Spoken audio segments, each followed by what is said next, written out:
We're going to help the people of Gaza get some food. People are starving. A US-backed aid organisation aims to start work in the Gaza Strip by the end of May. It's meant to oversee distribution in the Palestinian enclave, where experts warn famine looms. But the United Nations refuses to work with it.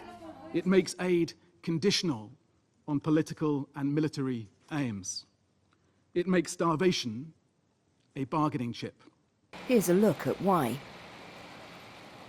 Israel stopped all aid access on March 2nd. It's now letting some in, but it's hindered by Israeli restrictions. Israel first inspects and approves aid. It's dropped off on the Gaza side, where the UN hands it out. Israel accused Hamas of stealing aid, which the militants deny. Under Secretary-General for Humanitarian Affairs Tom Fletcher says the UN system works when it can. We have rigorous mechanisms to ensure our aid gets to civilians and not to Hamas. But Israel denies us access, placing the objective of depopulating Gaza before the lives of civilians. Looting by armed gangs is a result of desperation, according to Jens Lurker of the UN's OCHA agency. Open access for all this aid to come in to meet the needs of desperate people. And the market of desperation disappears, and there's no reason to loot the drugs. The US-backed Gaza Humanitarian Foundation, founded in February in Switzerland, will work with private US security and logistics firms. A source informed on the plan said more than $100 million have been committed to the body, but it wasn't clear where from.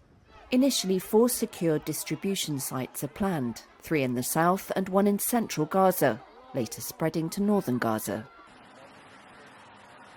Israeli Prime Minister Benjamin Netanyahu said Israel intends to have large safe zones in the south of Gaza, to which the Palestinian population would, quote, move for their own safety. That's raised alarm bells. It forces further displacement.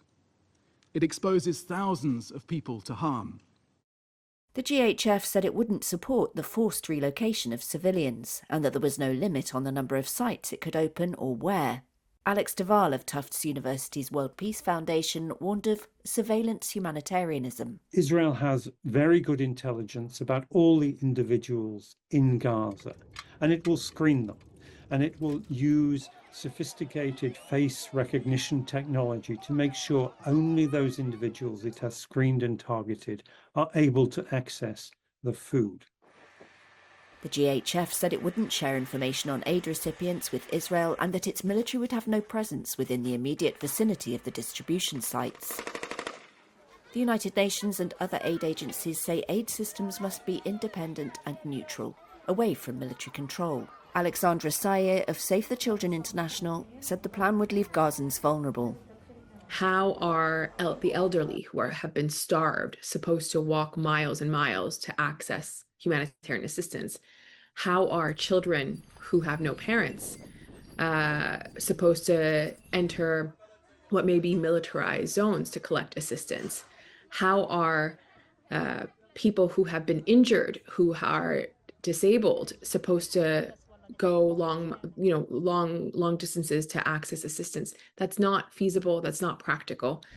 And without a ceasefire, it's unclear how any mechanism can deliver enough aid to meet the vast needs of Gaza.